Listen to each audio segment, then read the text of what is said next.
Just to start by just following up on that last point, as both Bob and Stephen have said, we're all in a sort of context, the family context, the social conflict context. And in terms of thinking about this area, the etiology is multidimensional, it's multifactorial, no one's got all the answers. And I think an attitude of ambivalence rather than idealization is extremely important, and that includes towards psychoanalytic thinking as well as anything else. My talk today is going to focus on the sort of unconscious processes and why certain individuals may be more vulnerable to the sorts of contagions that other people are going to focus on later today. The other thing I just wanted to say was that Stephen mentioned the importance of ambivalence, and then Bob followed up by talking about the need to interrogate. And in relation to the parent who spoke the other day, a minute ago, about her experience with professionals, I think the Affirmation Model is a massive betrayal of mental health practice. I've been in psychiatry a long time, not as long as Stephen, but I went into psychiatry in 1980. Whilst I try and empathise with my patients in the first instance, I'm always there to then separate from that empathy and think professionally. That is to interrogate. Why do you believe you're Henry VIII?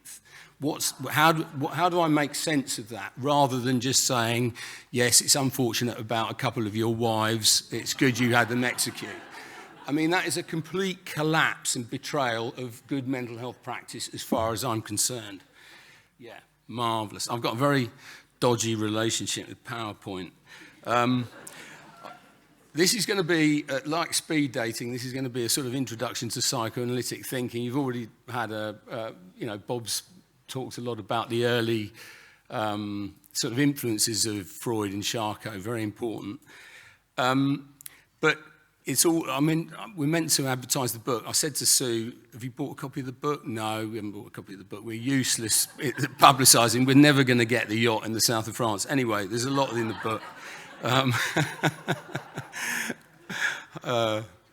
The other thing to say is this, I'm just going to talk about my experience of working with kids and young adults. I work with the over 18s, and so this is not the whole population. The people who are coming to see us are parents who, like Stephen said, are very concerned about their children. They're loving parents who feel that this might be a mistake. They've heard us talk publicly, and they know that we're skeptics, and so they sort of say, would you see my child? So we're getting a small percentage of the population. I'm not saying this is, these ideas that I'm going to present are sort of across the board. There's a lot we don't understand. All of us are a mixture of social forces, biology, the genetics really matter, and then the individual psychology. And we don't really understand how these things interact. If you spend any time in a sort of watching kids being born, they come out very differently. And we know from our experience of our own kids, they've all got their unique personalities. One of the things that is important is that in a way the sort of family environment, if you like, it's got the job of sort of trying to support and help an individual go out into the outside world. And this is a sort of complicated process. They've got to establish an identity of their own. That involves some identification with the parents and the sort of support that we all get from identifying with parents. And then the ability to separate from that identification and find your own mind in your own way. And that's a tricky process. Much of the time, some of the adolescents that we find, they're sort of, in a way, many of them are very compliant. There's a lack of what I would describe as ordinary adolescent rebellion, and that they're often described as very good kids. And then they rebel by finding these sort of online groups and developing an idea of how they're going to separate. And often that is in this, first of all, fantasy of the sort of ideal, if only I'd been like this. And then they create a sort of avatar in their own mind. And that then is accompanied by the idea that they'll medically transition, which is a powerful psychological support that is an attempt to deal with the sorts of underlying unconscious conflicts and anxieties which the individual is struggling with, and that they don't feel they've got the equipment to deal with. Inchoate, I think was the word that Stephen used. Okay, so lots of internal and external factors. One of the things that we see often is that there's been some sort of problem with the young person internalizing a supportive figure that they feel that could robustly support them in this process of separation and individuation, which has got all sorts of problems attached. There's also then, so psychologists would call it an anxious attachment.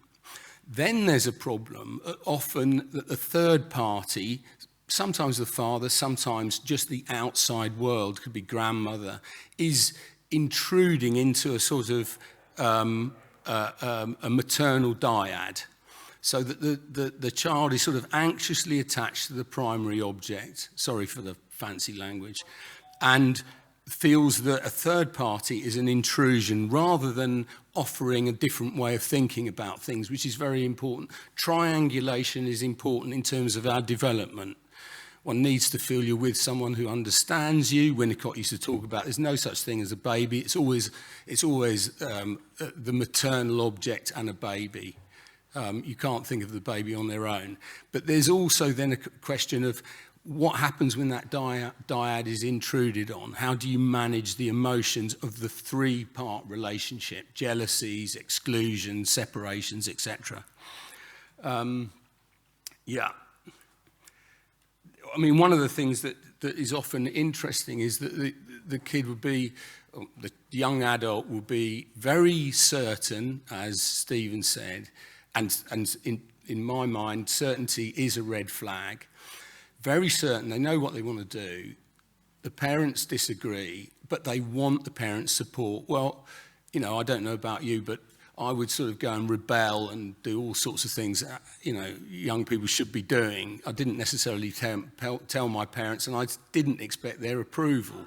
But a lot of them want the approval in order to go through with something, as if they don't feel they've got the sort of internal support that's going to back them in their rebellion and with their ideas. They may also have all sorts of doubts as well about what they're doing, which is healthy. So I'm describing a fragile thing called an ego, internal structure, and it's often tyrannised by some sort of moral judge. We've all got one, but some are worse than others. Mine isn't particularly strong, so I do all sorts of things I shouldn't be doing. The other person I'm very highly involved with, she's got the super ego. Anyway, that's the way the marriage works. There we are. Or doesn't work, as she will tell you from time to time. This internal judge demands perfection and is sort of all-knowing. You should be perfect. You should be like this. It's very much the sort of Old Testament God. This is how things have got to be. And it doesn't leave room for the sort of capacity to have flaws, have imperfections, and tolerate them, and live in a sort of messy world that we all lived in. Stephen called it maturity. An old mentor of mine said, "You get to 50, you realise we're all making the best of a bad job." And I thought that was absolutely right. Yeah, okay. So now, the other thing about this fragile superego is that the ego's got to tolerate. We're going to live in the world. We've got to tolerate our imperfections, our anxieties, our conflicts, our guilt. We love people, we hate them. You've got to be able to tolerate those sorts of tumultuous emotional experiences. if you feel that that threatens the ego, then what you want to do is get rid of the psychological pain. And a lot of these kids, young adults, are always looking for, they talk about not being comfortable. I mean, I spent most of my life not feeling comfortable. I don't feel very comfortable with my mouth. My mouth is very dry and I'm rushing. And Sue's looking at me saying, I told you not to use the word kids. You're supposed to say young adults. I think, oh my God, I keep saying kids. Anyway, we've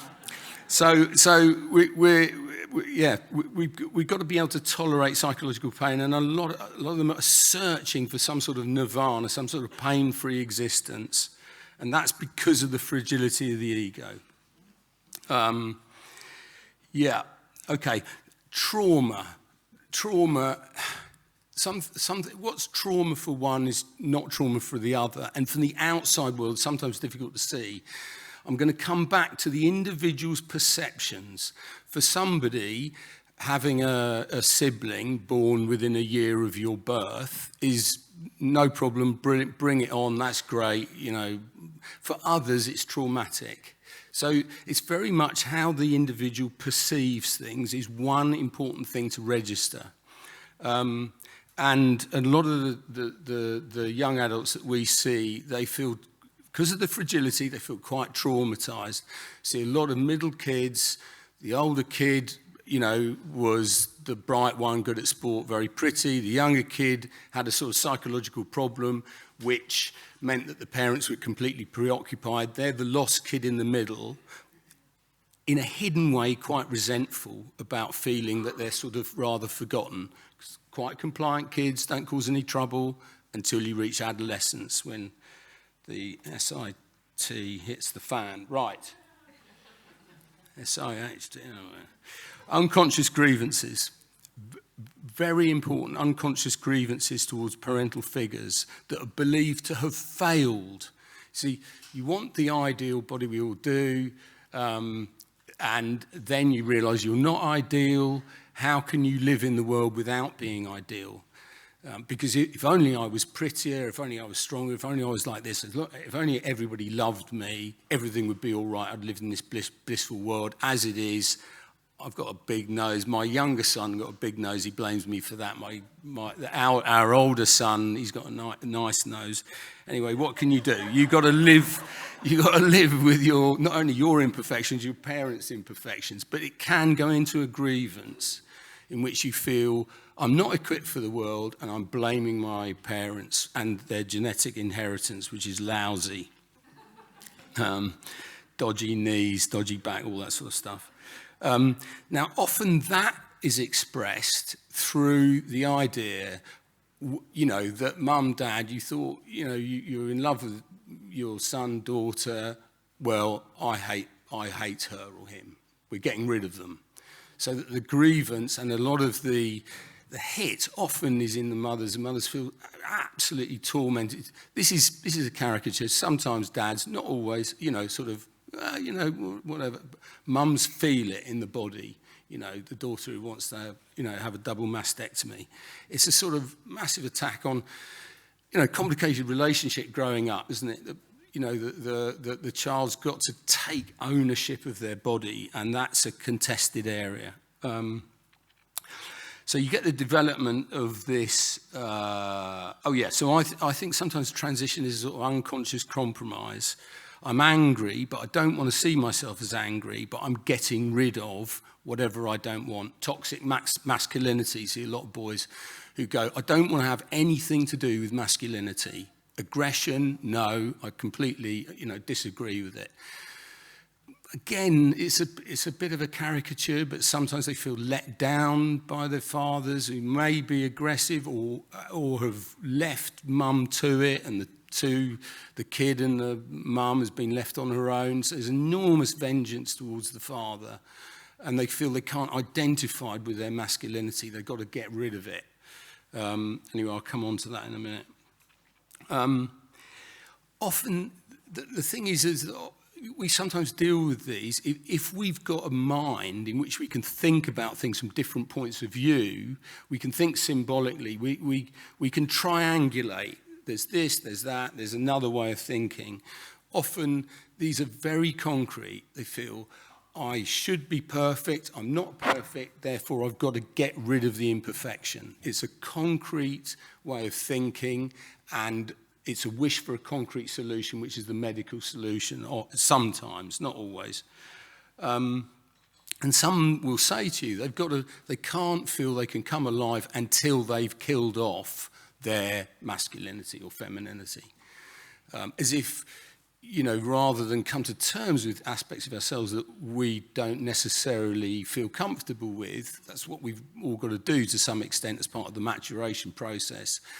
They feel they need draconian solutions to the conflict. So Laufer, so I talked about this internalization. Laufer talked about the job of adolescence is to take ownership of the sexed body.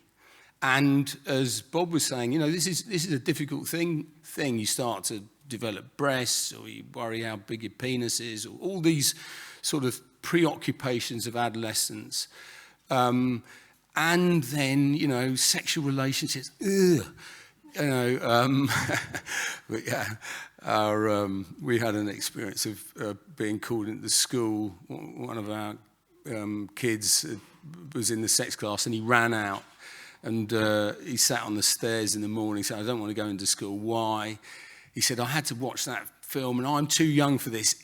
Nobody should be showing me what was going on in that film. And one has got a bit of sympathy. You go, oh, God, really? But that's the sort of job of adolescence. And it's tricky. So one of the things that often you're confronted with is this narrow preoccupation with gender. And one of the things that I see in psychiatry is when the ego, this fragile ego, is threatened to feel overwhelmed with confusions, doubts, it threatens to fragment, or conflicts that the individual doesn't want, there's a tendency to narrow the focus, as if everything is to do with something called gender. So, who you are as a person, how you get on with your brother or sister, none of those things, or, what sort of character you are, none of those things matter. It's all a battle about gender. I think one of the things in therapy and in, just working with these kids is to think, who is this individual behind the presenting problem? Because the presenting problem narrows everything down into fixed things. If only this could be sorted out. Again, coming back to Stephen's point about maturation, over time you realise that very rarely is there psychologically one problem with one solution. We're complicated. There are many different factors, and you've got to think about the person as a whole. So the other thing that goes on is often the projection of these important doubts, which are looked upon as some sort of psychological problem rather than actually an essential part of mental functioning. I'm not talking about obsessional ruminations, which is different. But if any of us are going to make difficult decisions, it's always got doubts and questions and ambivalence. And that's actually normal. Now, one of the things that the clinics often say is the child was absolutely certain, and they present that as if that's some sort of good thing, rather than a red flag that needs to be thought about. Why is this child so certain? As I say, certainty provides a sort of straitjacket around the mind, as if to say, this is it, I've got the solution. Now then all the doubts and worries are projected into the parents, who are often terrified, as Stephen says, about what sort of future is my kid going to have if he goes down this route, and what about if they regret the medical transition or whatever. So the doubts are projected. Now then what happens is that gets acted out. The child's certain, the therapist is saying, it's interesting, I wonder if you thought about this or that or the other.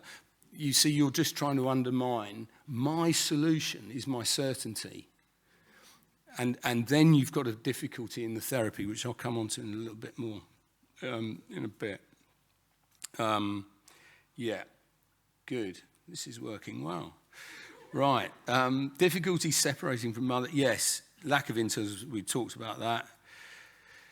Abigail Shearer comes up with an interesting point. I don't know where she gets it, but you know, a lot of her books seem very well researched, which is kids are having less sex than they've ever had. And certainly that is our experience with a lot of these, the young people that we're seeing. You know, they're disembodied, as Bob was talking about, dissociated. They're living in an online world. They're very detached from their bodies, and they're really terrified of what is in their bodies. And, you know, so in terms of Laufer's measure, the adolescent's job is to come to terms with their sex body. They are trying to push that away as much as possible and live in this dissociated online world. And a lot are not having sex of any sort. Not, you know, yeah. The toleration of the ability to have aggression, to be able to sort of go to mum and dad, actually, no, I'm different from you, stop telling me what to do. It's a very important capacity, but it also brings in the problem of guilt. And if you tell mum or dad to get lost or whatever, then, you know, you've got to sort of suffer the consequences of guilt. And often there's an intolerance of any guilt. The guilt is all in the parents. What have I done wrong? How have I fouled up? Why is such and such suffering in this way? Often the kids, the guilt is pushed away. It's pushed into others. And they can't sort of tolerate guilt themselves. Guilt, again, is a healthy process. It can become malignant, but it's also a very important part of the human experience. And we've got to be able to tolerate guilt for our actions and thoughts. Yeah, okay. So I talked about that often there's a sort of, there can be, and I don't want to sort of blame parents, because I think these things are, I'm looking at unconscious processes, sometimes difficult to see, that this can be this sort of what I'm calling anxious attachment to the primary object, and a problem with separating. We've seen that in certain young adults that I've seen, that they're very much living in support of, let's say, a mother who was left by the father with a lot on her plate, and the person concerned is mum's helper and support. It wouldn't be necessarily the way the mother would see that, but I think it's where the child unconsciously experiences themselves as living in support of, and not being able, as if separation is a form of betrayal. And I'll be like my dad, who left my mum in a terrible position, and I don't want to be like my dad. Yeah. At times, there is this rather erotized, and this is not in all situations, there's a rather what I call a sort of folie à deux between the mother and the son I'm thinking about in particular. Stella asked me to focus on male to female transitions.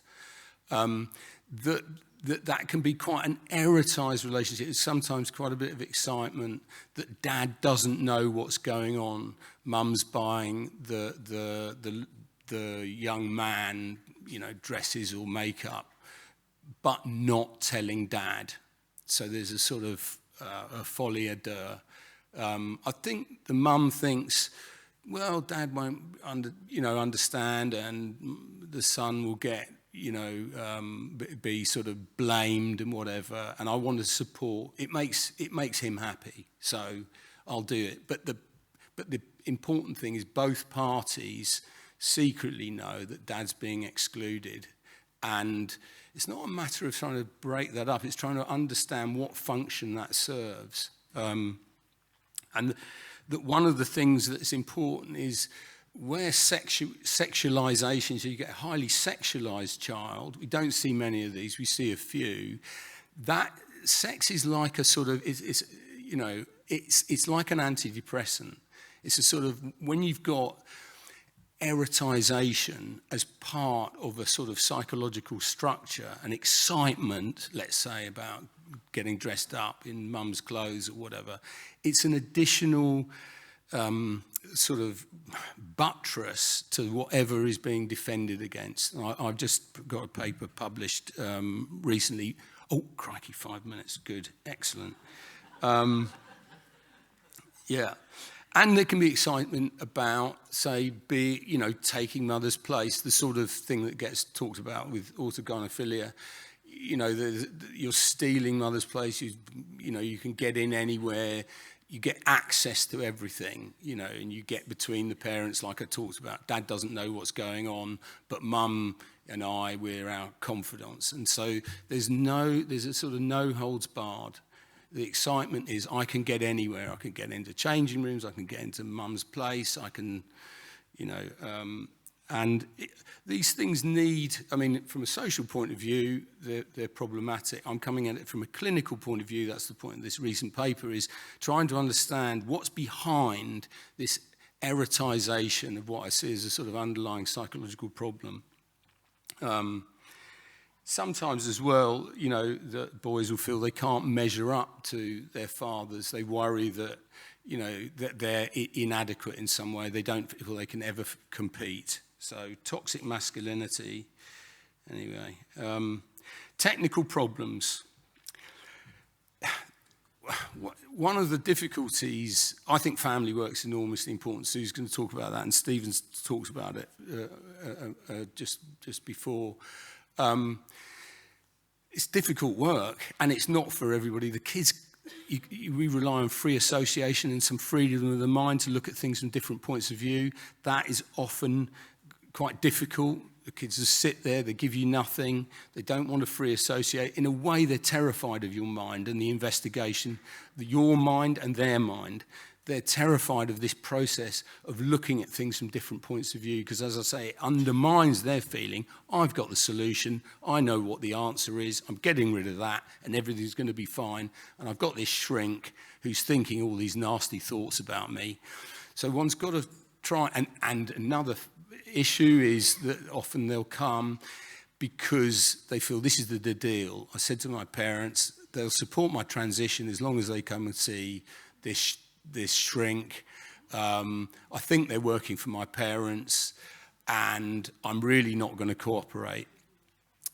The point is in the transfer is to understand that I'm not working for the parents. I'm trying to understand this individual, and I have no idea how your life's going to turn out. I'm not God. It's not for me to decide whether transition is or isn't a good thing. My job is to think with you about yourself and notice how afraid you are of your own mind, how judgmental you are. There's a lot of self-hatred in a lot of these kids. And, I'm interested in trying to help you open your mind to some of the factors which, as Bob said, you don't feel you've got room for, and support you in that process. And one of the things that happens from time to time is that kids who are very shut down and rather concrete in their presentation just get interested in themselves and become more able to talk and think with someone else about their experiences. I tend actually not to talk a lot about trans. I tend to feel that, it takes you down the rabbit hole, and in a way, I'm trying to get out of the rabbit hole and into thinking about this individual and their mind. One of the difficult things is the provocation. You're under pressure. Someone comes along, things are going well, things are opening out, and then you get what I call a negative therapeutic reaction, which is, oh, by the way, I'm going to see the surgeon about my double mastectomy next week. And, in a sense, then looking at you to say, well, what are you going to do about it in this sort of provocative, adolescent way? And one's got to sort of try not to, respond by going, what on earth are you doing? I don't think that helps trying to force reality. Often, parents understandably want to force reality on the kid.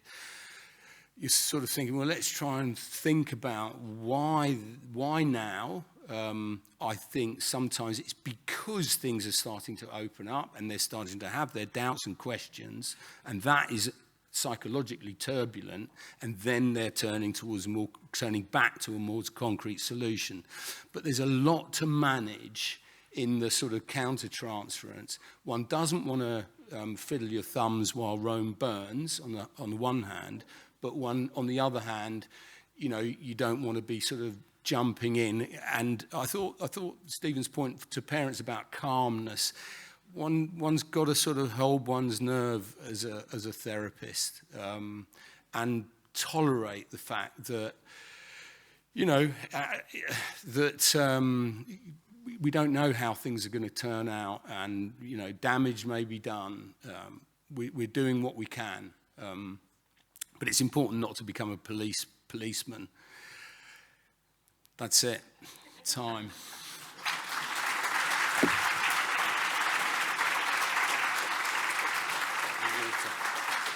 Notes.